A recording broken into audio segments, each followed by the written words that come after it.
In this video, I'm sharing a marbled soap look for cold process soap. The first thing I do when preparing for soap making is to measure out the distilled water and add the lye to it. You want to use distilled or demineralized water because normal tap water contains metal that reacts with the lye. Always use a soap calculator to determine the exact amounts of water and lye.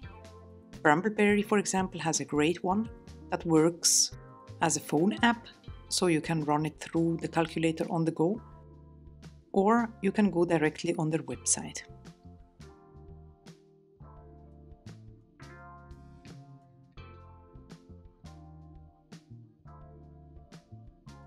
I will add the lye to the water, and if you are not confident, you can weigh out the lye separately and then add it slowly to the water.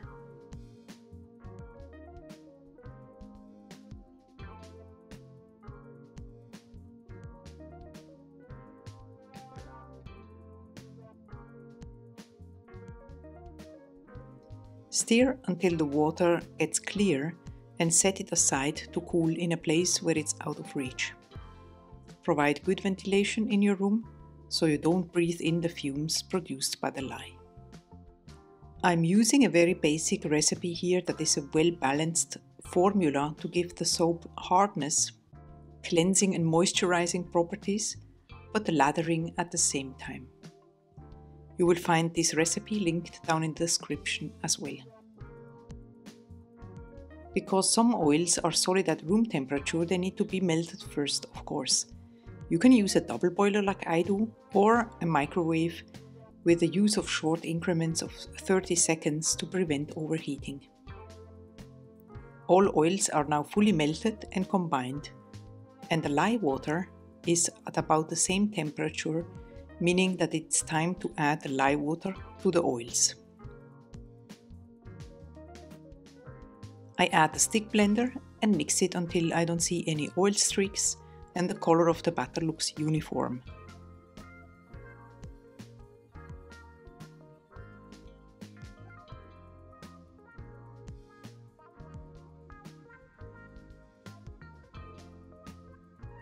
We have reached emulsion.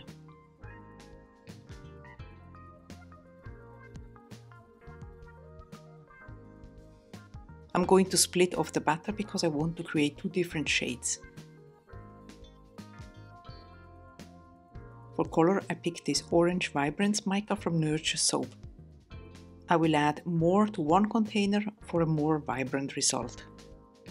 Also, I have some titanium dioxide ready in case I need to tone down the color.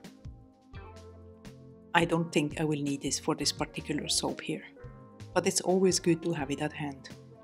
I'm using the stick blender to get the mica well incorporated. I usually add micas directly to the soap. Some soap makers prefer to pre-mix it with some lightweight oil beforehand.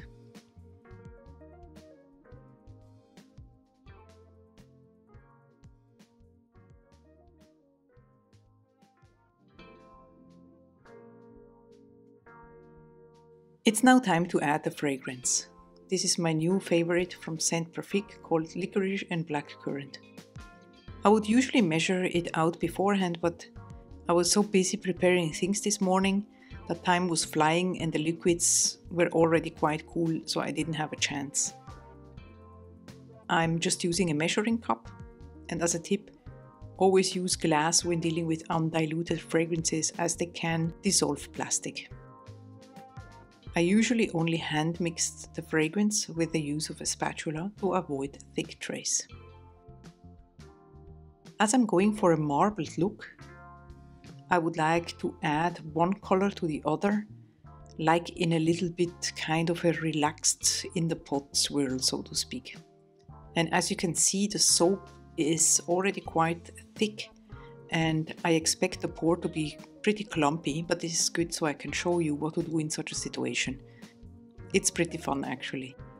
Don't worry about an exact pouring, just get it in as soon as you can, and then you take your spatula to even out the soap. And if you're looking for inspiration, I have my Amazon storefront linked below as well, with materials organized in categories and you can follow me there as well if you like.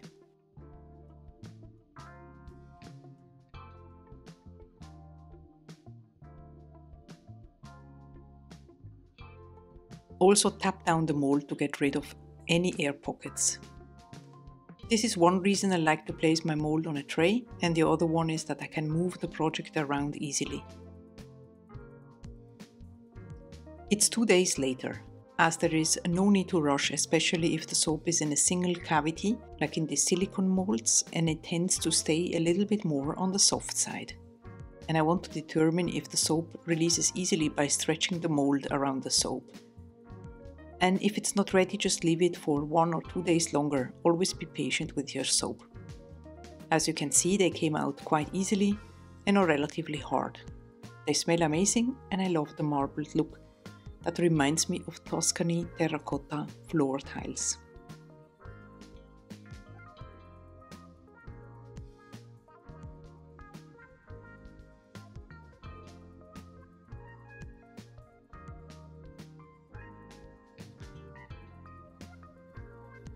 If you're interested in more soap making related videos, check out the playlist on the screen, where you can find many more.